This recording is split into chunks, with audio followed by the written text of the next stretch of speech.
Este podcast es producido por el Centro de Investigaciones en Geografía Ambiental de la Universidad Nacional Autónoma de México.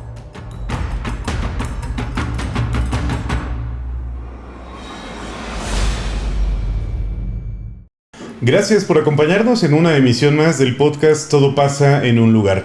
Es un placer acompañarles nuevamente. Mi nombre es Adrián Orozco y el día de hoy quiero presentarles a una invitada que nos da mucho gusto tener en este programa. Ella es la doctora Jennifer Camargo, mejor conocida como Jenny, de cariño, así le nombramos acá en el SIGA. Jenny, bienvenida. Muchísimas gracias por aceptar esta invitación. No, al contrario, gracias a ti, Adrián, por el espacio y por la iniciativa que nos permite pues conocernos también a los investigadores del SIGA, que tal vez no tenemos la frecuencia o la posibilidad de frecuentar, pero que también nos permite ver qué hacemos y cómo hemos llegado hasta aquí, ¿no? A este centro de investigación.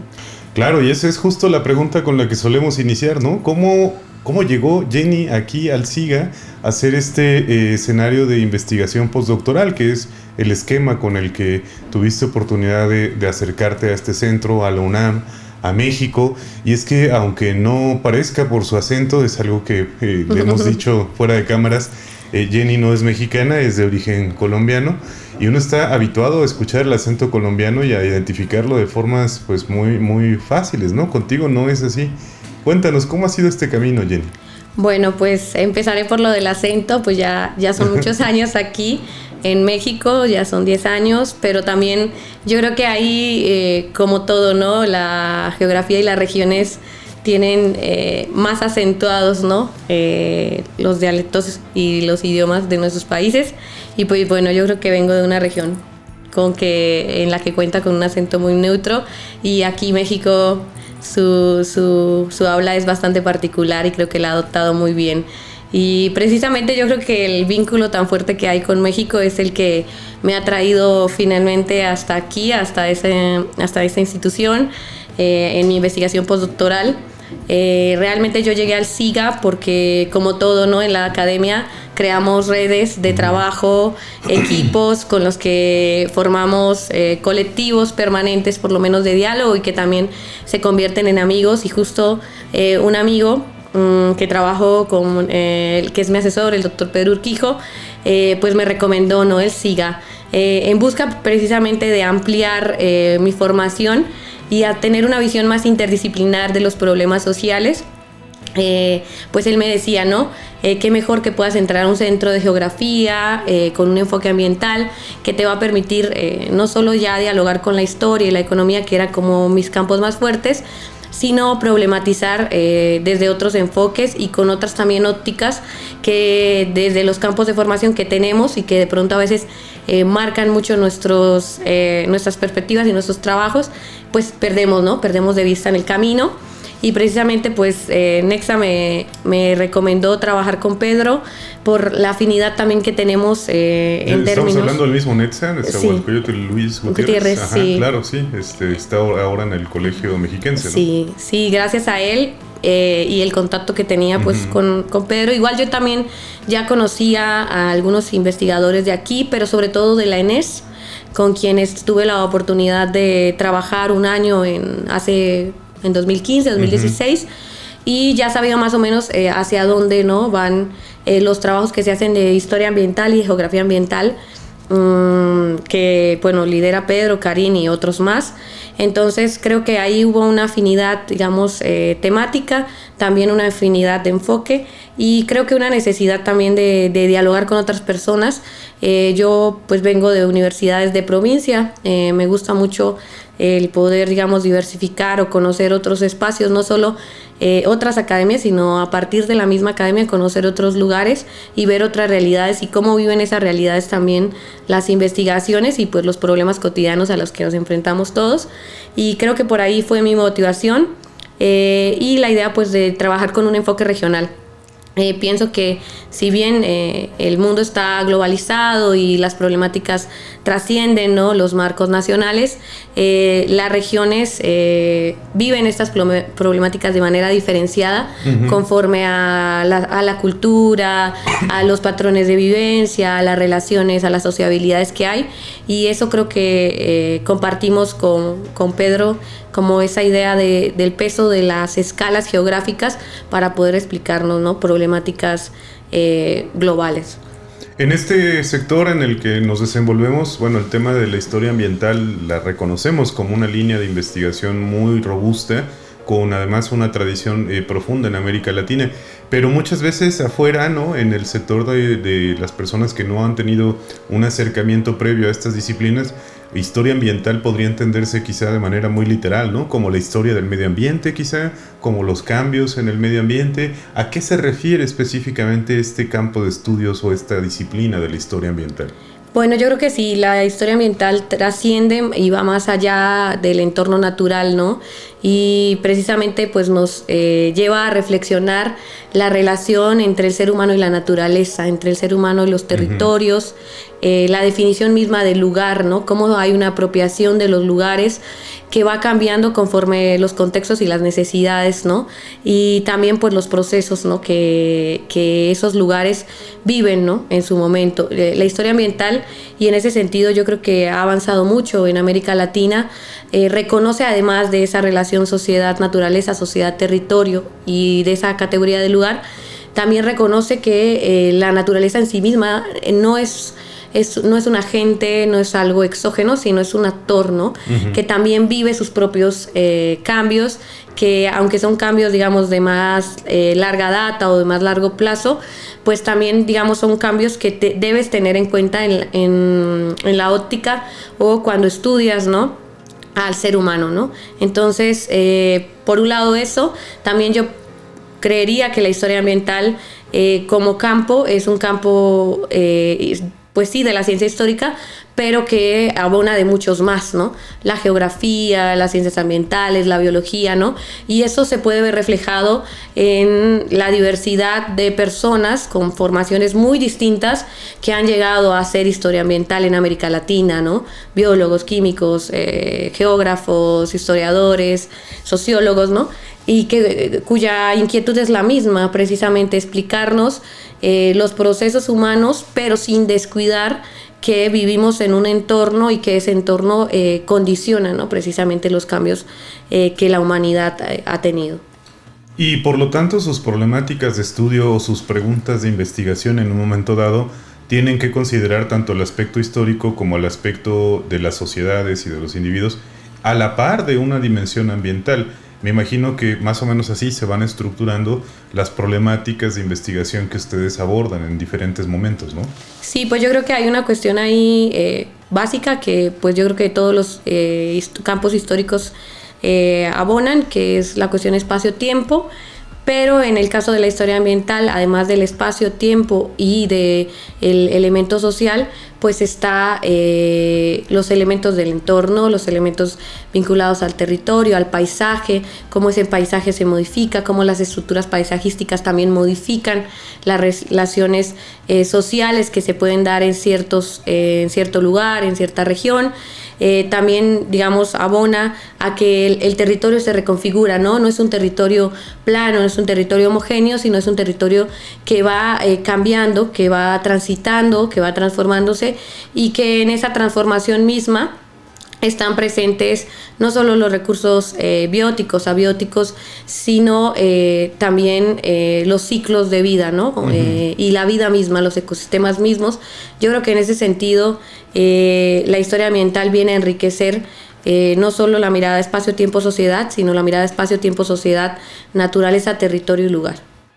Vaya, son dimensiones también muy complejas para abordar y precisamente por eso abreva de la interdisciplina y de la transdisciplina, ¿no? Para poder concurrir a un conjunto de especialistas, hombres y mujeres en toda América Latina que están enfrentándose a estos objetivos de investigación y llegando además a conclusiones muy interesantes. Jenny, me voy a detener aquí un momento porque quiero platicar contigo sobre esta transición Colombia-México. Nos platicabas al inicio del podcast que son más de 10 años los que llevas de aquí.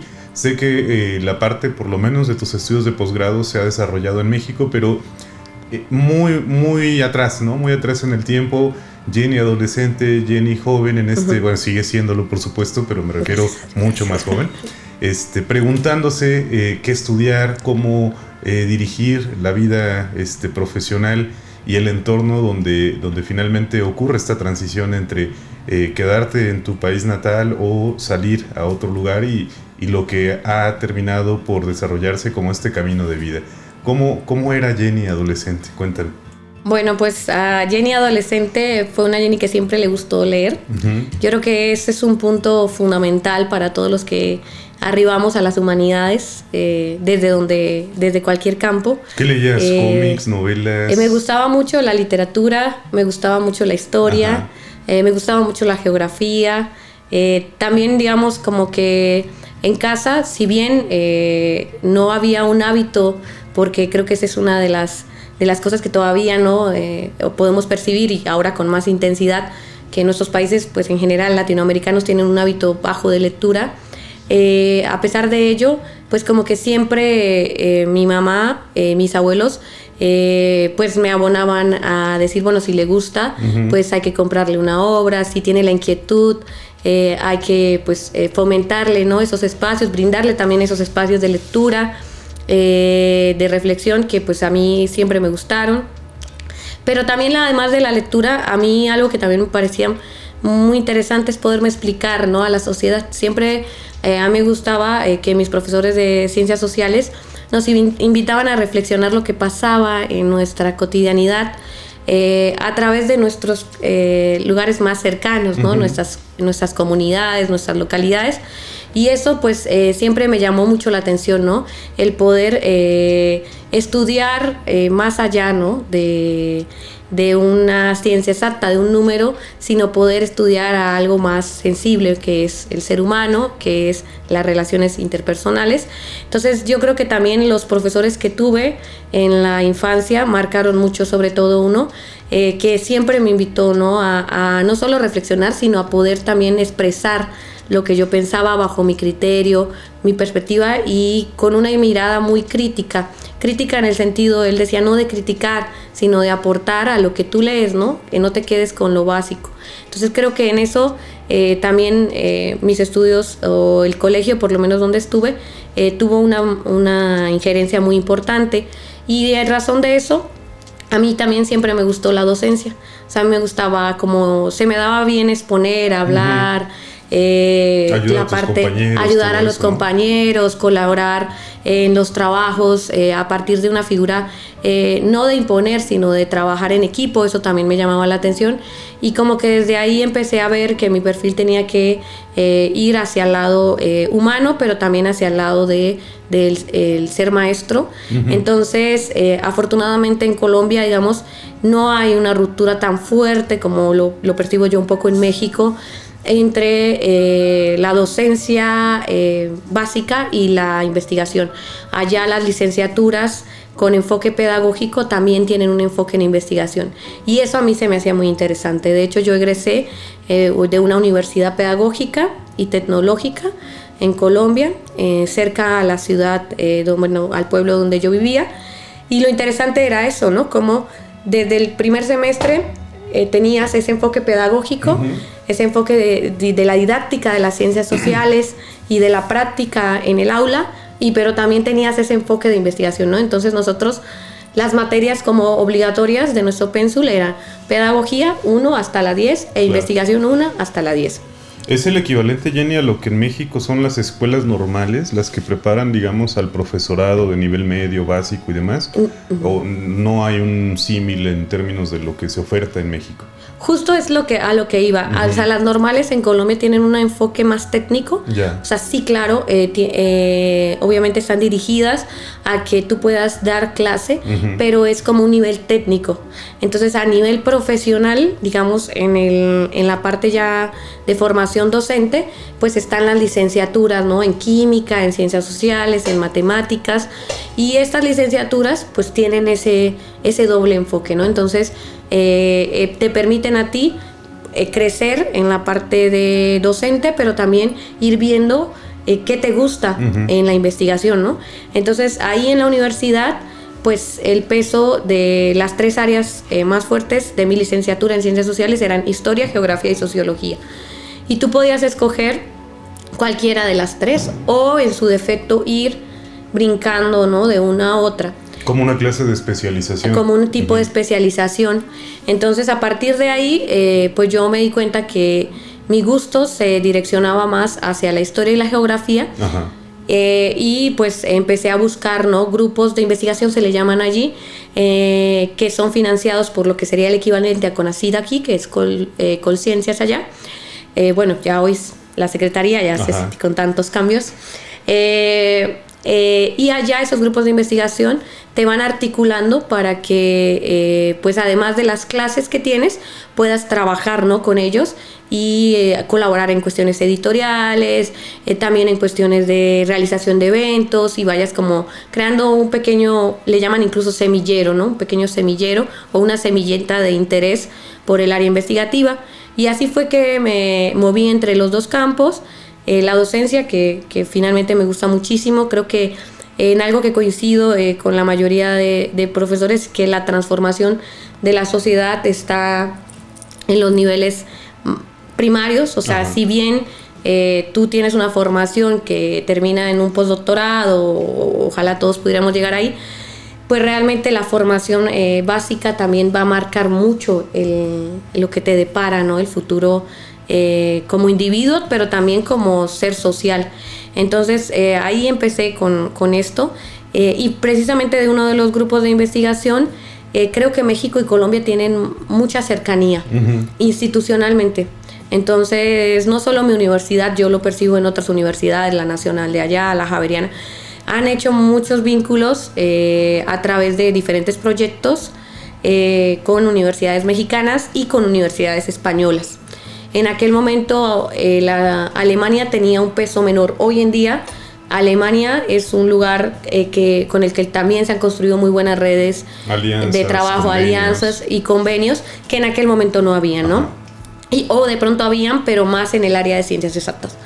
Entonces, finalmente de esta experiencia con el grupo o con los 2 grupos de investigación que trabajé, pues me invitaron, ¿no? Me decían, pues es mucho más fácil que salgas y que puedas crecer profesionalmente en otro lado, que conozcas también otro tipo de instituciones, otro tipo de academias, de formas de investigar, de trabajar, a que te quedes aquí, porque hay algo que hay que reconocer en México, creo que ahí es pionero, por lo menos a nivel regional, y es que pues hay una fuerte inversión en términos de los posgrados, ¿no?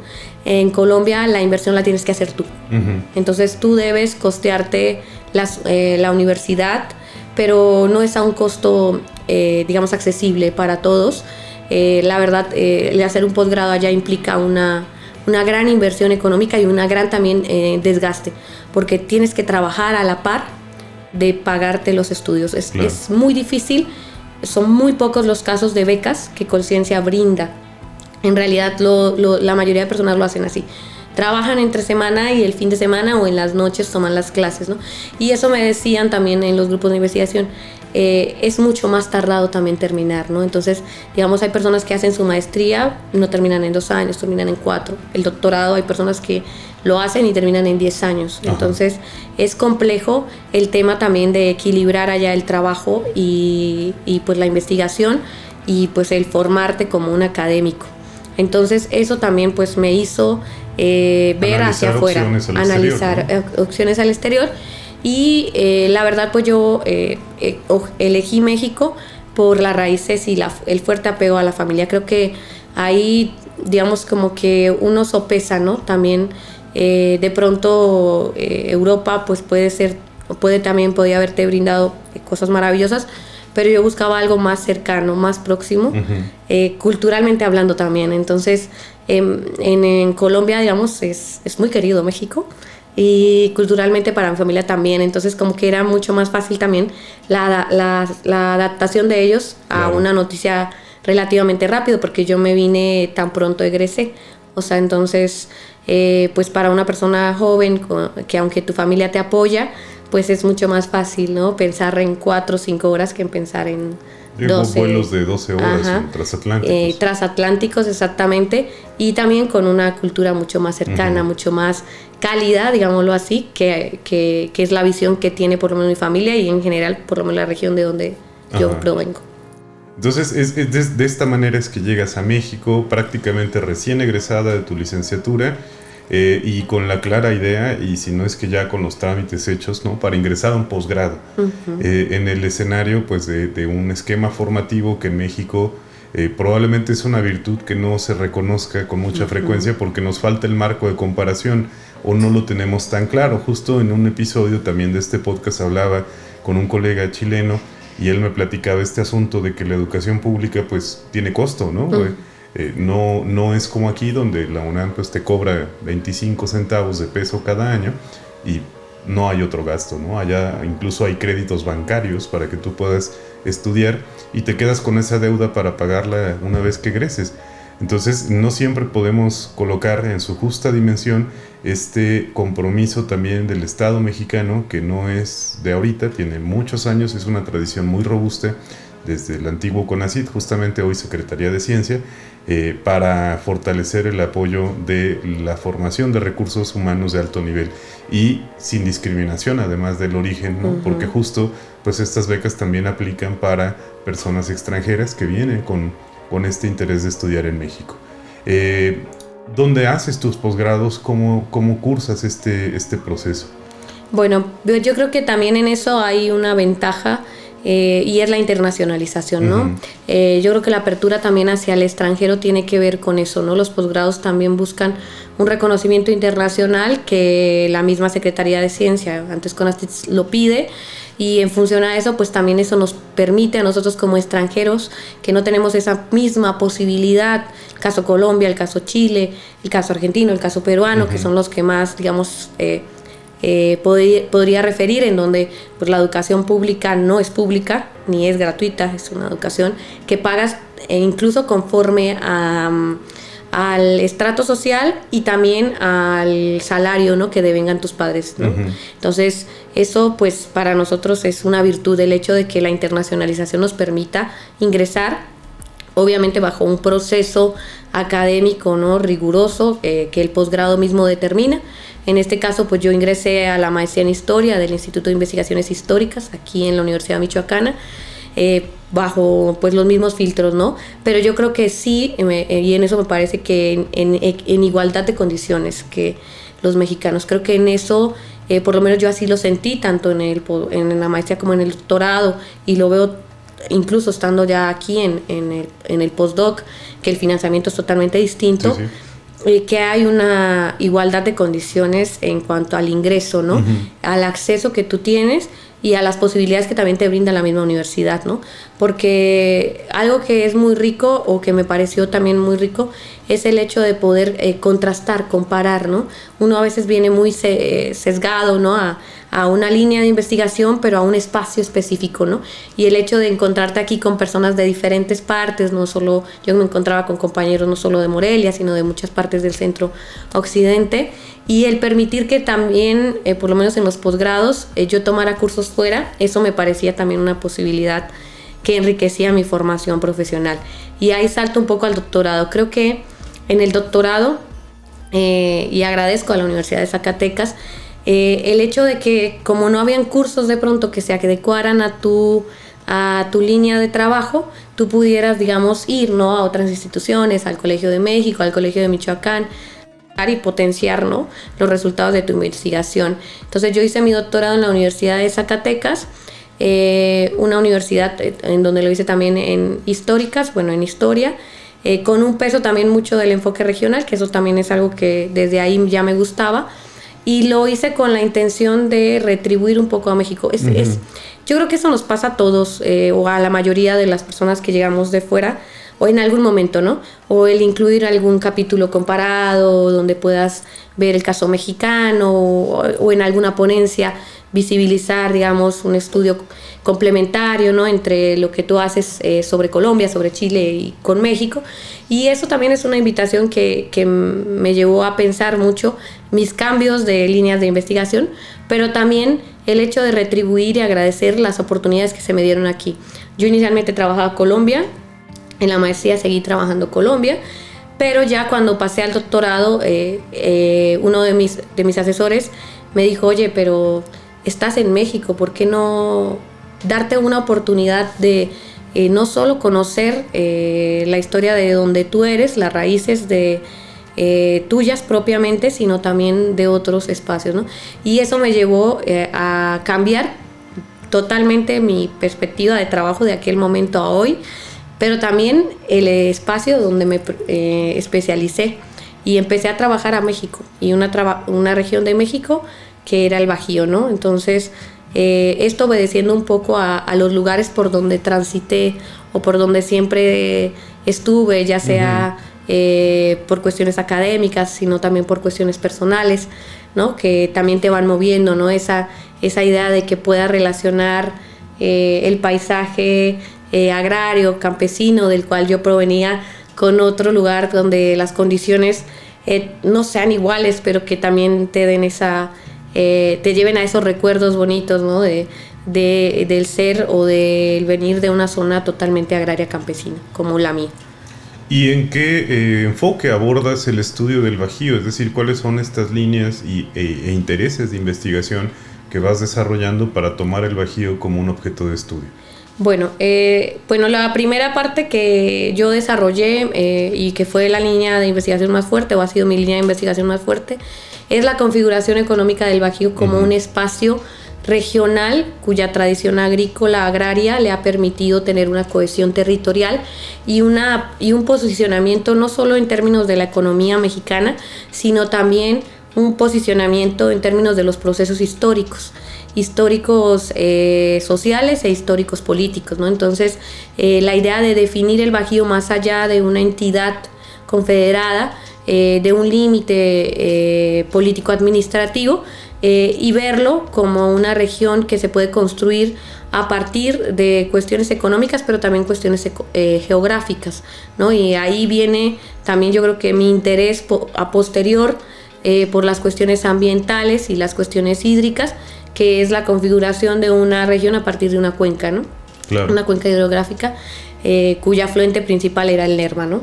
Entonces, mi primer encuentro con el Bajío es más desde una mirada estructural, regional, económica, y luego esta mirada estructural, económica, regional se fue moviendo hacia problemáticas ambientales, problemáticas hídricas, y también de explicarme la ruralidad, ¿no? Cómo la ruralidad ha tenido que enfrentar no solo cambios en términos tecnológicos de modernización y de innovación, sino también ha tenido que enfrentar riesgos, ¿no? Y procesos que ponen en entredicho, ¿no? El papel del campo y de la agricultura, y que además hace que mucha gente, ¿no? Empiece a abandonar, a desarraigarse, ¿no? de estos núcleos rurales, precisamente porque las mismas problemáticas han conllevado a que se vuelva una actividad insostenible, ¿no? Las mismas políticas del gobierno han hecho que haya un rezago total, ¿no? Que en teoría se vende al campo como el epicentro también del productor de alimentos, pero en realidad se descuida, ¿no?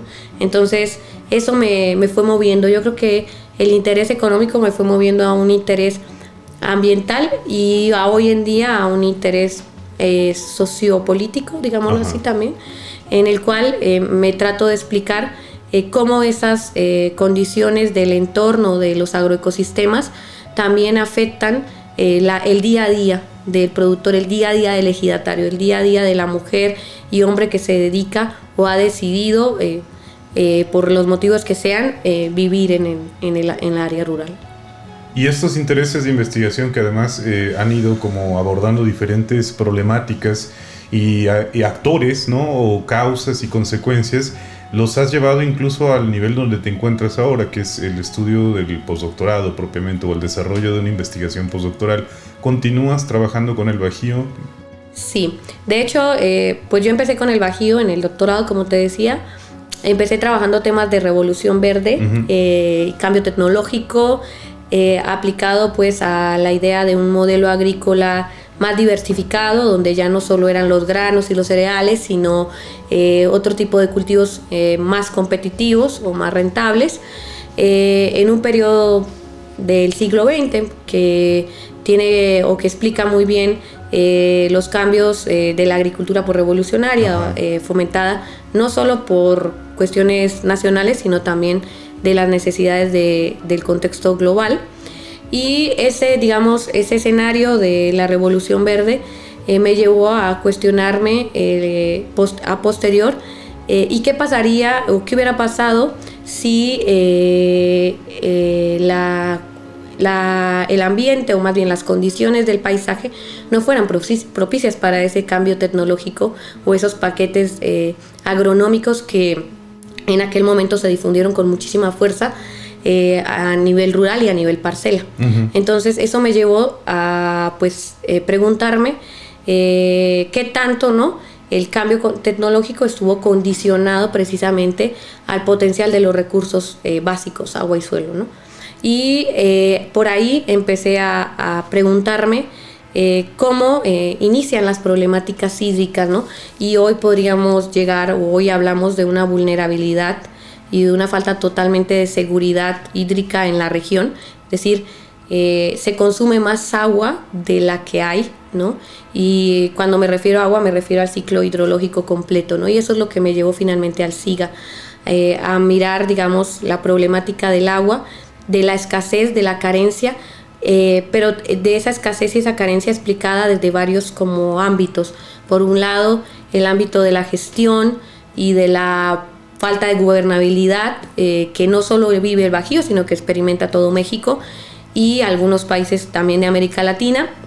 El otro ámbito que tiene que ver con la concientización que tiene el mismo regante, o cuál es la definición que tiene el usuario o el que accede al agua o el que la utiliza del mismo recurso, cómo lo ve, cómo eso ha cambiado, ¿no? Y hoy en día pues podemos hablar de que es un recurso que se renta, ¿no?, que se vende, por el cual se compite. Hay todas unas estructuras de poder, ¿no?, que hacen que el que tiene para invertir pues sea el que pueda controlar, ¿no? Y el tercer ámbito que también me llevó a explicar, además del sujeto productor, es el mismo comportamiento del ciclo, ¿no? Entonces, cómo, digamos, el comportamiento del ciclo natural del agua fue irrumpido totalmente por las exigencias de un mercado hídrico cada vez más demandante, pero menos consciente de la degradación, ¿no? Entonces, lo que se encuentra hoy a nivel regional, y más con mucha preocupación, porque aunque es una región relativamente pequeña, pues está dentro de los 3-4 primeros espacios del país con más falta de sostenibilidad ambiental en materia de recursos, agua y suelo, los dos. Y entonces ahí, digamos, entra ese último ámbito, y es que se irrumpe, ¿no?, y la calidad y la cantidad de agua disponible para las actividades básicas, no solo el agro, que es desde donde yo me lo explico, desde la agricultura y la ruralidad, sino también el poder tener agua para bañarse, pues cada vez está más en riesgo y en peligro, ¿no? Entonces yo creo que eso es lo rico de la academia, ¿no?, que la misma pregunta inicial que te hiciste va cambiándote y te va llevando por senderos nuevos y por nuevas interrogantes que tú te formulas conforme también tus intereses, ¿no? Y conforme también vas conociendo el espacio, porque yo creo que ahí hay una cosa fundamental, y creo que eso también la geografía lo destaca desde hace mucho tiempo, y es que no puedes investigar un lugar que no conoces. Y algo que a mí me llegó también a cambiar el panorama inicial con el que yo empecé a ver el Bajío en 2017 a como lo veo hoy, es conocerlo, es recorrerlo, es vivirlo, es trabajar en campo junto a las personas, es vivir dentro de no solo vivirlo en el sentido de ir a investigar, ¿no? Y hacer un trabajo etnográfico que es enriquecedor, sino también el vivir ahí mismo. Entonces... Casi que pasa por la experiencia, ¿no? Pasa por la tienes experiencia. que respirar ese aire, ensuciarte con ese polvo, sufrir lo que sufre la persona que vive en un entorno como estos, ¿no? Sí, y verlo, ¿no? Desde las diferentes brechas sociales que hay, ¿no? Porque muchos pasamos y vemos grandes empresas, grandes conglomerados industriales. También podemos ver grandes y tecnologías muy modernas en términos agrarios, los invernaderos y muchos más. Y eso contrasta también con realidades muy pequeñas de productores ejidatarios que nada que ver, ¿verdad? ¿No? Que no tuvieron ni el mínimo acceso ni cercanía a ese tipo de tecnologías, ni la tendrán en mucho tiempo. Entonces, esas disparidades, esas desigualdades solo las puedes ver si tú vives ahí y si tú lo recorres.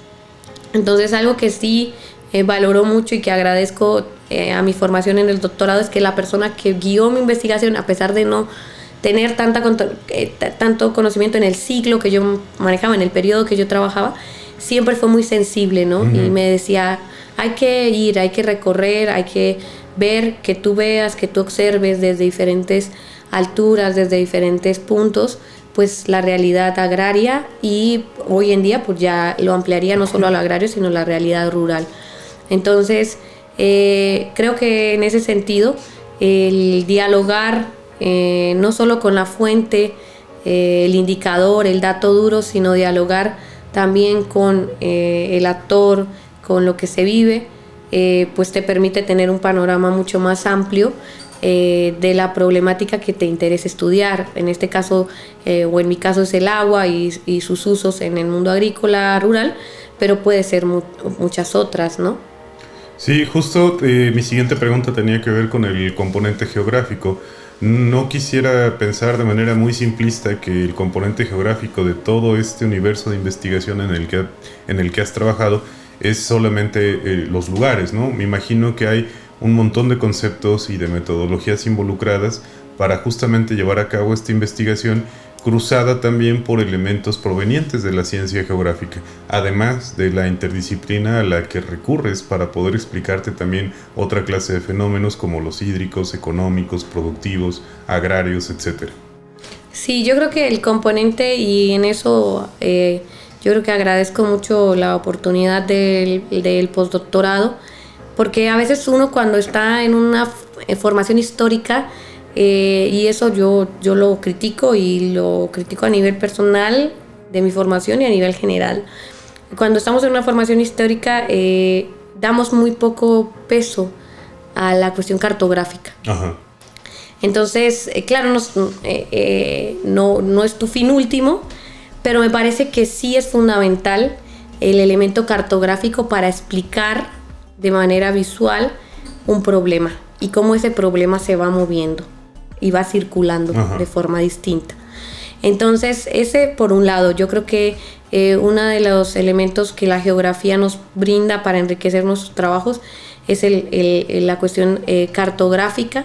La otra cuestión que hemos trabajado mucho es perspectivas que incluyen la geografía ambiental, que abonan desde la ecología política, pero que también lo que hacen rescatar, o lo que rescatan, es precisamente el paisaje y el territorio, ¿no? No es lo mismo paisaje que territorio, no se pueden trabajar igual, ¿no?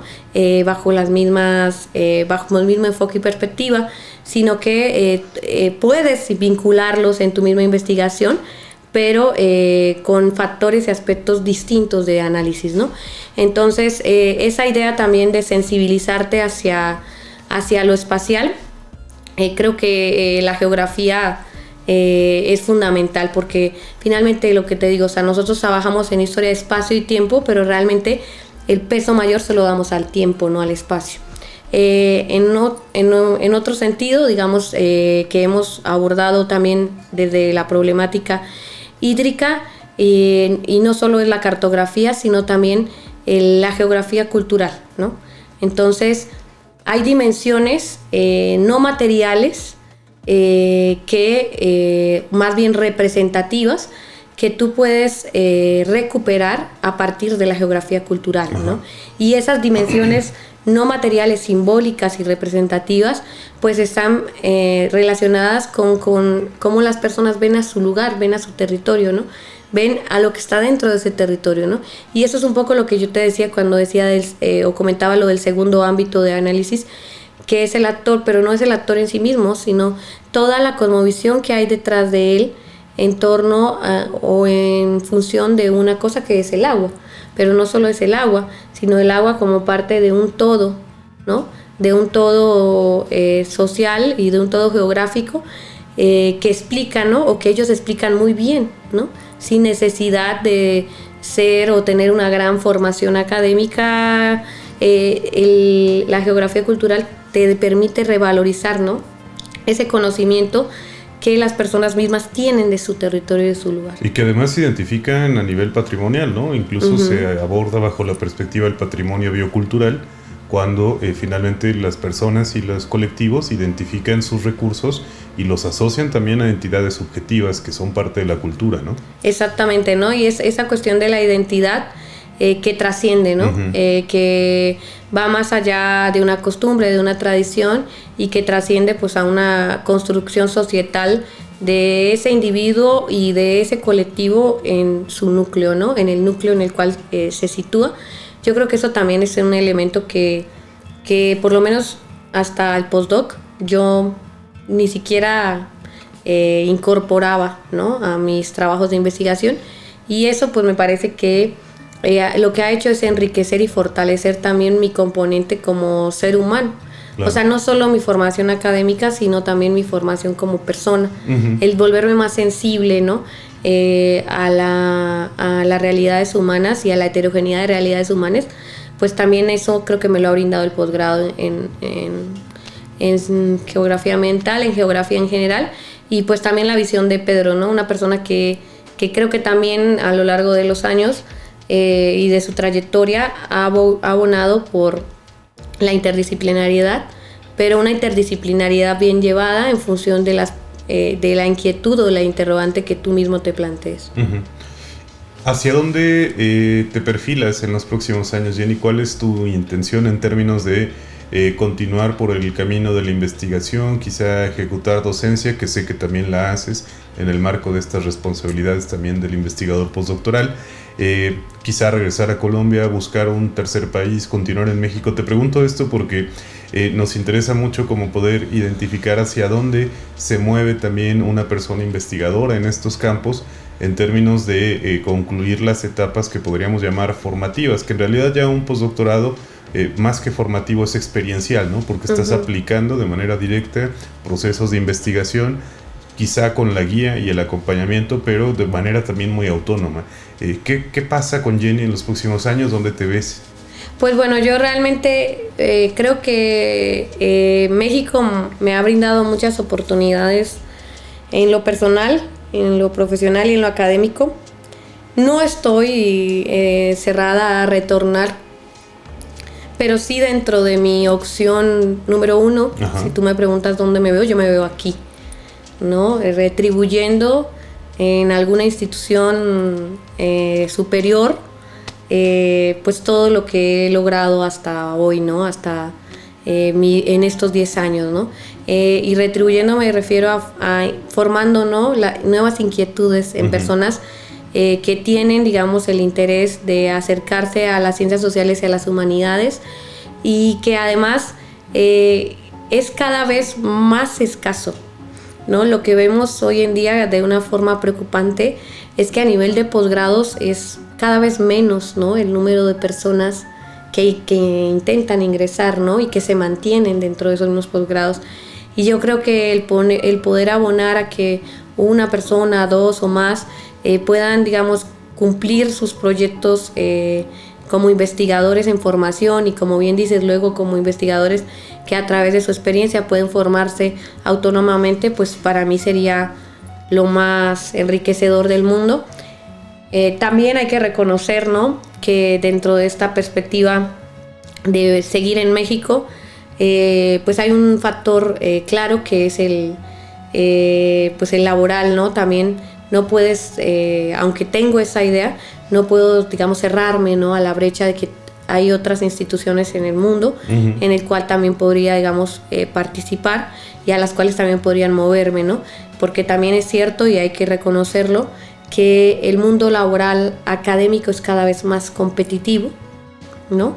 ¿En qué sentido competitivo? No tanto en lo que produces, en lo que haces, que sí lo es, sino en las plazas y vacantes existentes en las universidades, ¿no? Que además no están creciendo, es decir, podrán crecer las matrículas, podrán crecer programas, pero las plantas académicas no crecen al mismo ritmo. Al contrario, ¿no? Crecen a un ritmo muy, muy marginal. De hecho, o sea, lo que se ve ahora es que un investigador en algunas instituciones, no podemos generalizarlos, se jubila, pero el investigador debería dejar el lugar, ¿no? Pero ese lugar ya no se retoma. Sí. O sea, realmente sí la oferta es cada vez más pequeña, más reducida y también cada vez más exigente en función de las posibilidades que tienes como individuo, ¿no? Porque lo enriquecedor de un postdoctorado es que, como bien dices, ¿no? Tienes esa autonomía y puedes dar clases, puedes también investigar, fortalecer tu CV. Pero digamos, en un doctorado realmente es más difícil, ¿no? Porque la tesis te consume mucho tiempo, ¿no? Y cuando tú sales y te encuentras con el mundo laboral, los requisitos pareciera que desconocen, ¿no? Que tú tienes que dedicar, y prácticamente porque así se te lo piden, el mismo posgrado, el mismo CONACYT, que termines en un tiempo, ¿no? Y ese tiempo se vence, ¿no? Claro. Entonces, a veces el poder, no sé, tener 3 años de experiencia docente, 3 años como investigador, recién egresado es muy complejo. Y yo creo que por eso la mayoría de personas han visto en las investigaciones postdoctorales una posibilidad para fortalecerse y enriquecerse, porque es muy difícil saliendo cumplir con todos esos requisitos, ¿no? De una oferta laboral cada vez más reducida. Y no obstante, pues por ahí hay alguna que otra alternativa. Pienso, por ejemplo, en este programa de Investigadores por México, que te permite una inserción pagada por el Estado, ¿no? Y donde vas generando quizá esos años de experiencia que te está pidiendo el CV para postular a una plaza académica. Son soluciones de tipo supletorio, no son las soluciones idóneas, pero de alguna manera se abren algunas ventanas de oportunidad para las personas con un perfil de investigación y de academia que además le han invertido pues no pocos años de su vida, ¿no? Sí, yo pienso que también hay opciones y que uno también debe buscárselas.